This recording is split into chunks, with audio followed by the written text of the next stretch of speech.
Welcome to Sustainable Living Podcast. As a Swedish company with a rich history of sustainability innovation, Ericsson is uniquely positioned to lead the way in sustainable growth for the mobile telecom industry.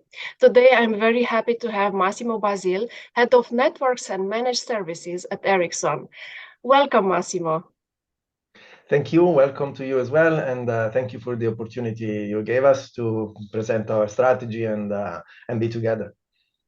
Massimo, can you give us an introduction about what is your position in Ericsson and what is your experience before we start the interview and the questions with a more technical approach? Yes, absolutely. Well, I have a long tenure in the company. I'm in Ericsson since 26, almost 27 years now. In the recent times, I've been working as head of pre-sales for networks and managed services. So we take care of all the pre-sales activities, technical marketing, working with our customers to understand which is the best solution for their needs. I'm responsible for a number of countries from Italy to Mongolia. Basically, it's 25 countries covering Southeast Mediterranean and Eurasia. So a very diverse team with, many different challenges from, you can understand, Romania, Moldova, Italy, Libya, Israel, Kazakhstan. I mean, every country has a different position in the evolution of the network. So we can see a lot of diversity and we can reuse our experience done in a country with the other. So it's very, very interesting. So you cover a lot of cultures, and it's very interesting to see the sustainability challenges that you face along the way. But as a leading provider of mobile telecommunication equipment and services, Ericsson, as I already mentioned, has been at the forefront of sustainable innovation for decades. So Massimo, can you give us an overview of Ericsson's sustainability strategy and how it aligns with the unique challenges and opportunities of the mobile telecom industry? Yes, absolutely. Well, first of all, at Ericsson, we believe in the power of mobile connectivity. This is what we do. It's the core of our business. We believe that mobile connectivity can improve lives, redefine business, and also pioneer a sustainable future. So let's think a little bit ahead. If we look at the overcoming decades, the world will face new and very complex challenges now, such as mitigating and adapting to climate change, making sure that everybody on the planet can access the digital economy, the society evolution, the connectivity, basic connectivity. In order to meet these challenges, we believe in Ericsson that more is required in terms of actions and concrete actions from both the public sector and the private sector to perform a transition to a low carbon and circular economy, while at the same time addressing social inclusion, which comes also to the comment we were making before. Information communication technology already plays a very important role in the transition, both as an enabler of decarbonization, if you think about just video conferencing, or in the future holographic conferencing, how much carbon we can save avoiding traveling, and also by having the potential to creating and distributing the knowledge and innovation needed for a sustainable economic development. So in Ericsson, we have a sustainability and corporate responsibility strategy that is built on the potential of mobile technology when deployed and used in the most responsible way. I can mention the three main pillars of our strategy, which are the environmental sustainability, digital inclusion, and responsible business. When it comes to environmental sustainability, this is basically related to improving our portfolio, the energy consumption of our portfolio, taking climate actions in our own activities, and also implementing a transition to circular economy. For digital inclusion point of view, think about that today, 2.7 billion people lack access to the internet. So beyond our portfolio, beyond the development of our technology, what we do is that we work to ensure that meaningful connectivity is available by everybody, as much as it is on our power, of course. As an example, we have partnered with the ITU and UNICEF in the Giga initiative. And as part of this initiative, we have helped connecting more than 5,500 schools and 2 million children to the internet. Another example is our program Connect to Learn that helped 400,000 children providing access to digital learning and skills development. And that is the second pillar. The third pillar is at the core of what we do, is the basis of every day activity, responsible business. We must conduct business with integrity, and we have to embed robust risk management in our procedures and ensure that we act with integrity all the time. So let's come back to the first pillar, which is the topic of our conversation, the environmental sustainability strategy. For that, we have given ourselves very important targets to contribute to the decarbonization of the mobile broadband industry, some of which has also been submitted and approved by the Science Based Target Initiative, so they are being monitored by third parties. I mentioned three targets. The target to cut by 50% power consumption and emission of our portfolio by 2030. I will come back to that later. We have given the target to become by 2030 as well net zero in our own operation. And then the most ambitious targets is to reach net zero across the entire value chain, which is taking into account also the emission of our product in live operation in our customers' networks by 2040. So these are three of the key targets we have given ourselves to implement the transformation to a more sustainable industry. So the current context of the mobile telecommunication is clearly evolving rapidly with new technologies like 5G you already mentioned. But how do these developments impact sustainability efforts in the industry? And what is Ericsson doing to address these challenges? Well, absolutely. If you think about what happened in the last years for the mobile communication industry, growth has been substantial and phenomenal, both in terms of user, but also in terms of data consumption. Today, there are more than 8.4 billion subscriptions, mobile subscriptions in the world. They are spread among all technologies, where 4G is the lion's share, is the main technology. 3G and 2G are gradually declining, and more operators are sunsetting the old standards to give space for, to give room for the 5G, which is on the rise. At the end of last year, of 2022, the number of 5G subscription passed the 1 billion threshold mark, which is 2 years in advance compared with what happened 10 years ago with 4G, when 4G was introduced. And this is only the number of subscriptions. We count subscription and not subscribers because nowadays many people have more than one SIM card, so you need to count the subscriptions. For what concerns data consumptions, growth has been phenomenal as well. I think that in the last couple of years, mobile data traffic doubled in the world. Growth during the past 8 years has been sustained with an average 50% growth year over year, which is an enormous growth in data consumption. There were peaks of up to 100%. In South Korea, which we can consider today a lighthouse market for 5G implementation, considering how advanced they are in the process, 5G subscribers today consume 28 gigabytes per month per user. This is up from 11 gigabytes per month per user they were consuming with 4G. This is a clear sign that 5G technology is very good, but is also a clear evidence of the hunger that is in the market for data consumption, for data traffic. Today, there are 239 commercial networks for 5G, 40 of which are implementing or have already implemented standalone technology, where 5G standalone is the sort of real 5G, the ultimate version of the standard that removes all links to 4G technology. And we as Ericsson are seen as a leader, with more than 50% of the traffic outside of China managed over our own technologies. So twice per year, we publish our Ericsson Mobility Report, where we describe the most recent trends in the industry, and we try to provide a forecast of what will happen in the coming years. We have been pretty successful, but it's always not easy to predict the future, of course. Our forecast for the future is still projecting a very strong growth. Data consumption, we believe, will continue to grow 40% every year in the next 4 years, and will multiply by 5 in the next 5 years. And we expect at the end of the next 5th year, which is 2038, that 5G subscription will pass the 5 billion mark. And consumption per user, which today is in the range of 11, 15 outside of South Korea to 28 in South Korea, we reach 50 gigabytes per month in average in the world by 2028 as well, which is a tremendous growth that poses strong requirements for investments in mobile networks. And operators have the task to implement the capacity needed to cope with this growing demand and satisfy the need for quality connectivity. It's not enough to connect. You also need to provide quality. And the risk in terms of environmental sustainability is there, and is related mainly to the potential increase in power consumption and therefore carbon emission from mobile networks as capacity is increased. And this is what we intend to address with our environmental sustainability strategy. As we've discussed, sustainability is critical for the mobile telecommunication industry. But what are some of the specific challenges that the industry faces besides the 5G connectivity? And how is Ericsson working to address these challenges?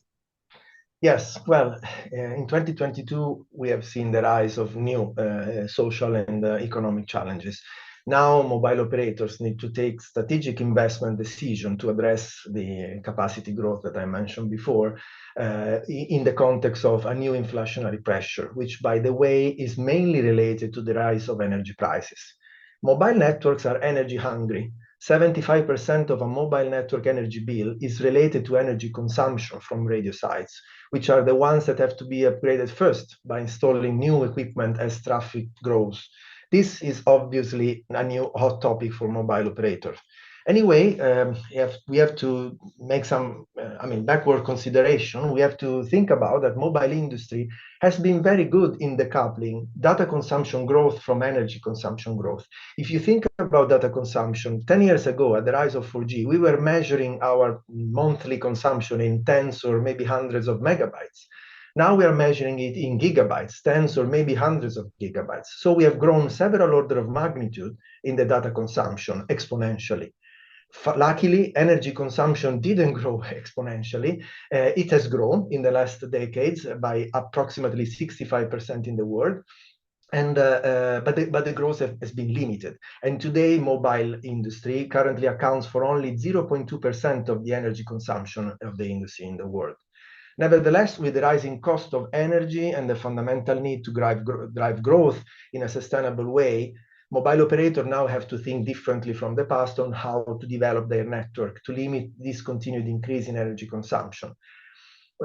If not with data consumption growth, when has the energy consumption increased in the mobile networks? Well, this typically happens while implementing new standards. Moving from 2G to 3G, we had to add new equipment on the radio sites, increasing energy consumption. The same happened with 4G, and the same can happen again with 5G, and actually is starting also to happen. So we need to change the approach.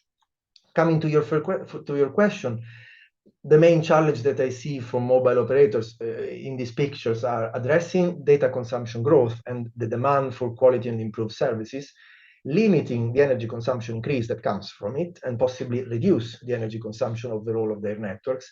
And a little bit off topic in terms of sustainability, but very relevant for the survival of our industry, find new revenue streams, because it is now clear that mobile broadband alone cannot drive the growth of this industry. Here comes 5G. We believe that 5G provides an excellent opportunity for addressing these needs, and this is where also our strategy is built on.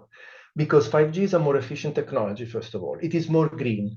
Technically speaking, it has a much leaner design than its predecessor, including 4G, meaning that less energy has to be consumed when the same amount of data is transmitted if you compare to 4G and 3G and so on.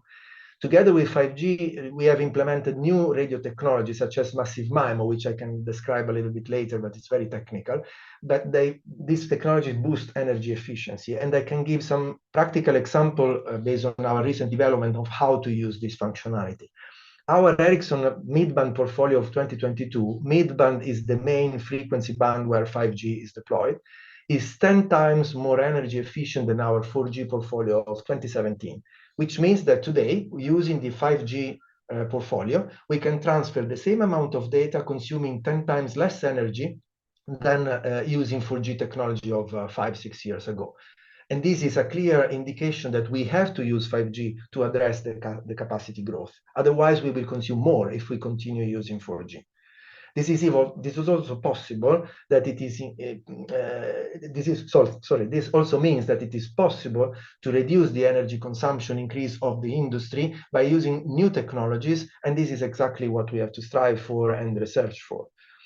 Then for the second topic, the revenues of our mobile operators, 5G paves the way to introduce new use cases, providing operators an opportunity to find new streams of revenues, from fixed wireless access to mobile, to massive IoT, industrial and enterprise application. 5G is not only mobile broadband, that's, clear. And there are positive signs. In the latest edition of the Ericsson Mobility Report, as I mentioned before, we publish it twice per year, we have included an analysis of the top 20 5G market in the world that basically represent 85% of the 5G subscriptions at the end of 2022. If we look at these 20 markets, which include USA, South Korea, UK and Ireland, Denmark and Finland, Switzerland, and others, we see that, first of all, networks are, as an average, 32% faster than all the other networks not in the top 20. But also, we have seen the first sign of revenue growth since 2020. So the ARPU, the average revenue per user, per subscriber, has finally started to stop declining and starting to pick up and grow, which is, a good sign at last. So not only 5G is greener, which is fundamental to address data consumption, data traffic growth in a sustainable way, but it can also help operators grow in their revenues.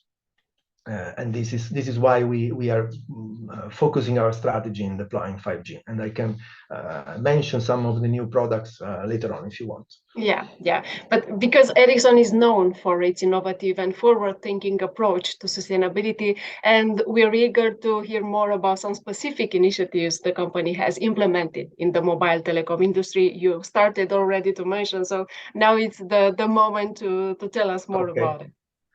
Yeah, a couple of examples before going to the description of our more technical portfolio. I don't want to bother people, but some interesting facts are also important to highlight. A couple of examples. First of all, our connectivity and sustainability expertise have been using the Smart Port initiative at Livorno in Italy, and has been highlighted as an example of how the United Nations Sustainable Development Goals are being advanced. That is a collaboration between several partners: Ericsson, Telecom Italia Mobile, the ENI Enrico Fermi Foundation, the Port System Authority, the North Tyrrhenian Sea, and the National Inter-University Consortium of Telecommunication. Basically, it's a project that works to define an innovative model to assess the introduction of new technologies, including 5G, in the port processes to digitalize it, and explore how digital transformation can drive sustainable development. The results are interesting and indicate that 5G connectivity alone can generate about 60 direct and indirect benefits for the port system, including increasing competitiveness, increased safety for personnel, sustainable growth of the city, of the port city, management of responsible business in logistics, and also a positive environmental impact estimated in approximately 8.2% of carbon dioxide reduction emissions. In the emissions. Another example is a test that we have performed with the Deutsche Telekom. With this operator, we partnered to bring renewable energy source in a site in Dittenheim, north of Munich. Here we have combined solar panels with wind turbine. In this site, first we installed 12 square meters of solar panels, which contribute to more than 2/3 of the peak energy consumption from the site. And then we have added a wind turbine that adds another 5 kilowatts of energy source, and a second renewable energy source that makes the site theoretically energy independent, of course, as long as weather conditions allow. This is very good for two reasons. First of all, we have proven the use of renewables, which is perfectly in line with the sustainability topic for powering mobile sites, but also we have provided a mean to build a mobile site far away from the electric grid, which help bringing connectivity where currently it is unavailable, undeveloped area, think about it, which is another target for a sustainable growth. And these are just a couple of examples without going into the technical details of our portfolio. Yes, Ericsson is committed to driving sustainable growth in the mobile telecom industry, but what specific role is the company playing, and what are some of the key offerings in this area? So Massimo, maybe we'd love to hear actually your insights on how Ericsson is helping to shape the future of sustainable innovation in this industry. Yes, we strive. It's more than 20 years that we publish our sustainability and corporate responsibility report together with our financial report. It's an integral part of it. So we have it in the core of our business. As I mentioned before, in 2016, we have set ourselves the target for cutting the energy consumption of our portfolio by 50% by 2030, keeping the same performances. So performance on pair, 50% energy reduction. By 2040, we want to become net zero over the full value chain, which includes the emissions of our products in live operations. Therefore, we have to also invest in decarbonization technologies. And we are making progress every year towards reaching our targets. In 2022, we achieved 39% energy consumption reduction versus our reference portfolio of 2016. So we are on track to reach the target by 2030.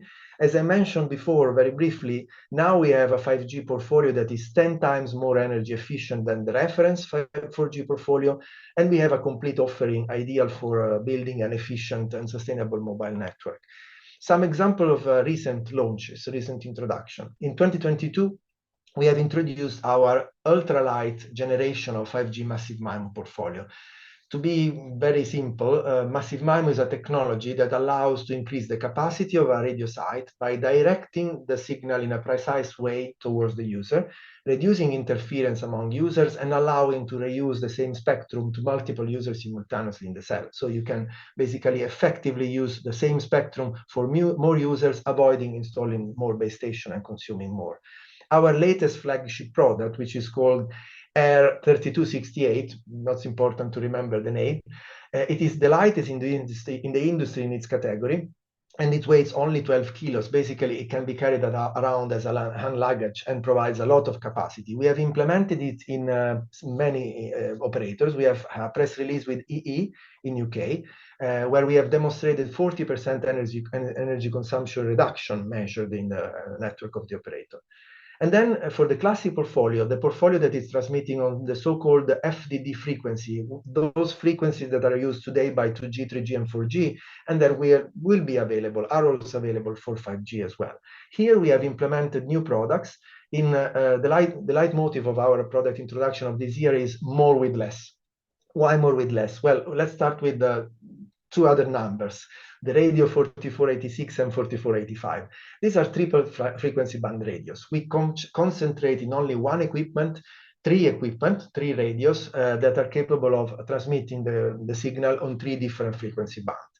By doing this, we can reduce the energy consumption compared to previous generation by 50%, but also the size and weight of these two products are 45 to 50% less than our previous generation of products, which is in line, of course, to simplify the build of networks and also cut power consumption.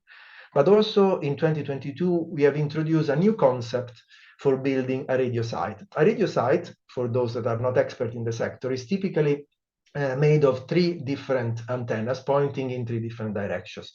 In each direction, we have an antenna and several radio units. In 2022, we have introduced the concept of the multi-sector radio unit, which is only one equipment capable of transmitting the signal for the three sector of the site for more frequency. With radio 6646, we can condensate, we can aggregate the radio signal for 9 separate single band units of the previous generation, cutting emission by 50% and also weight by 50% and size by less, up to a third of the overall volume occupied by the previous equipment. This means that less carbon dioxide is emitted during the entire life cycle of the product, from production of the equipment to transport, installation, operation, and also in the future, why not, waste and recycling. So these are just two examples: ultra lightweight for Massive MIMO, so squeezing the size, the emissions, and the simplifying the installation, and also concentrating more equipment into only one to simplify installation and so forth. But we are also constantly innovating in software. As an example, we have developed a new functionality that is called interference sensing that improves the quality of the signal by looking at what's happening in the network, not only in the radio site, but also in the neighboring sites. And this increases capacity by up to 40% without adding equipment, which means without increasing power consumption. On the other side of the software chain, we have introduced the deep sleep functionality. This is a feature that cuts the energy consumption of a radio site by up to 95% compared to the peak. And this is done basically when the radio site can be turned in a lower state where less traffic is present in the cell, and we can switch off some of the frequency band or more than one frequency bands. This allows to cut energy consumption and therefore carbon emission by up to 95%. So to summarize, we have implemented technologies that allows us to increase the capacity of a mobile site by up to 10 times, implementing 5G, at the same time not only avoiding an increase in energy consumption, but also possibly bringing down the gross energy consumption of the site by up to 30%. And for this, we propose 3 approaches. First of all, as I mentioned before, the data traffic growth shall be addressed with 5G. 5G is a greener technology, is more efficient, and shall be used to implement the data capacity growth. If we continue using 4G to address the growth, we will end up consuming much more. And then we have a golden opportunity. When we go back on the site and we implement the 5G equipment, we found typically the presence of previous 2G, 3G, and 4G equipment, which may be old and consume a lot of energy. Maybe they are much less efficient than what the modern equipment are. So what we propose is to modernize at the time of the introduction of 5G, the underlying 2G, 3G equipment, 4G equipment, to use the more recent ones, offering same or better performance and reducing the energy consumption. Basically, this energy consumption reduction can be used to add 5G without increasing the energy consumption of the site, which is what we want to achieve. And then last but not least, we also need to sunset, to fade away, the oldest technologies such as 3G, which are now obsolete and very inefficient compared to 4G and 5G. But this is not all. As a last part of our proposal to operators, our approach to building sustainable networks expands also to planning, designing, and operating the network in a more modern way, changing the paradigm from the best KPI, which is the typical paradigm that today is used for building a mobile network, the best performance everywhere. We want to change it, we believe we need to change it into satisfying the user demand, providing the quality that the user is requesting, not the best quality in absolute, but the quality the user is requesting, which is providing a mean to optimize also power consumption. So we believe we have a very active and fundamental role in driving the growth of mobile industry in a sustainable way, and we provide technology and also recommendation and business practice and operation practices to go forward in that direction. We don't have so much time left, but it's important to know that looking ahead, what do you see as the future of sustainability in the mobile telecom industry, and how is Ericsson positioning itself to stay ahead the curve in this area? Well, we believe that we are a mobile company. We believe that mobile telecom industry is a key engine for the development of our society and is also capable of supporting this development in a sustainable way. So what we intend to do is to continue to innovate, invest heavily in R&D to develop the necessary technology to stay ahead of the curve. And we continue to set ambitious targets, as I mentioned before, but also measurable intermediate targets in the area of environmental sustainability to be sure that we will not find, bad surprises at the end of the process, but stay in the process over time. More than 40% of the mobile industry by revenue has set a net zero target by 2050 or earlier.